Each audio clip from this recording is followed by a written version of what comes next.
के मित्रों, आज जो विषय हम आप सबके सामने रखने वाले हैं, इसमें अपना मोहनिया विधानसभा सीट से राष्ट्रीय जनता दल के उम्मीदवार के रूप में श्वेता सुमन जी ने अपना नामांकन दिया है। श्वेता सुमन जी 2020 के चुनाव में मोहनिया से ही नामांकन दिया था, सुमन देवी के नाम से, और ये 2020 के चुनाव के नामांकन में जो इन्होंने अपना घोषणा पत्र दिया था,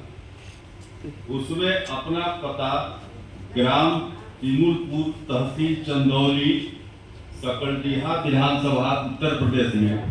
और घोषित किया था कि वो जमात जाति के सदस्य हैं जो उत्तर प्रदेश में। अभी उन्होंने जो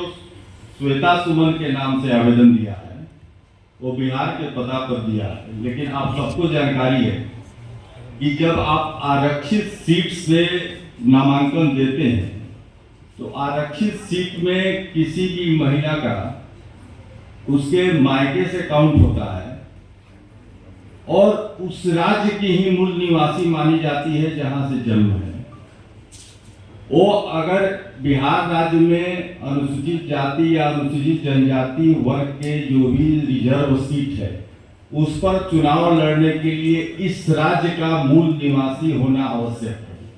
लेकिन ये उत्तर प्रदेश की मूल निवासी नहीं हैं और प्रमाण पत्र उनका उत्तर प्रदेश का ही 2020 के चुनाव के समय से ही है। खुद उनका उद्घोषणा है 2020 के जो नामांकन भरा था उसमें सब कुछ है।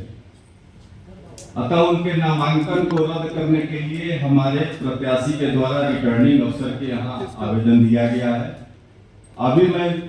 मुख्य निर्वाचन अधिकारी को भी खुद इस संबंध में सारे नियम परिनियम को लगा करके हमने दिया है और मैं मांग करता हूं कि इस पे जो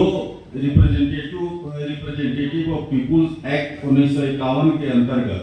जो प्रावधान है उसके आधार पर वो बिहार से चुनाव आरक्षित सीट पर नामांकन देने योग्य नहीं, इसलिए उनके नामांकन को रद्द किया जाए। ये साथ ही मैं कहना चाहता हूं कि ये राष्ट्रीय जनता दल का ये चेहरा उजागर होता है कि बिहार के दलित समाज के लोगों को हकमारी कर अब उत्तर प्रदेश के मूल निवासी को बिहार से सिंबल देकर चुनाव लड़ाया जा रहा है और नाम भी बदल करके जो सुमन देवी से श्वेता सुमन के नाम से नामांकन दे करके लोगों को भ्रमित करने का प्रयास किया कि लोग नहीं जान पाएंगे कि ये वही सुमन देवी हैं जो 2020 में नामांकन दी थी। अतः आप सबके माध्यम से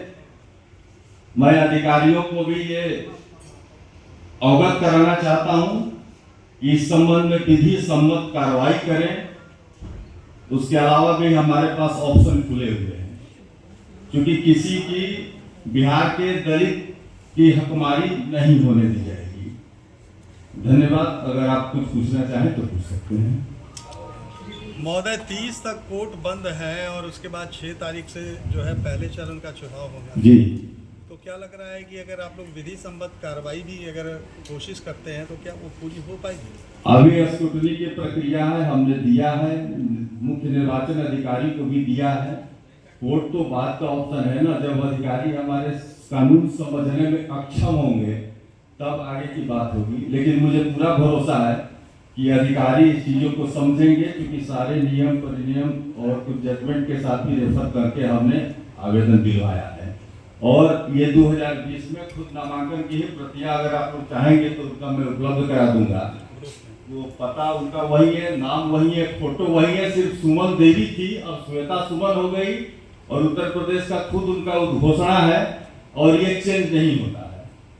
आप सब जानकारी है कि जब आप सामान्य वर्ग के सीट से आप लड़ सकती थी, लेकिन आरक्षित वर्ग से लड़ने के लिए यहाँ का मूल निवासी होना आवश्यक है।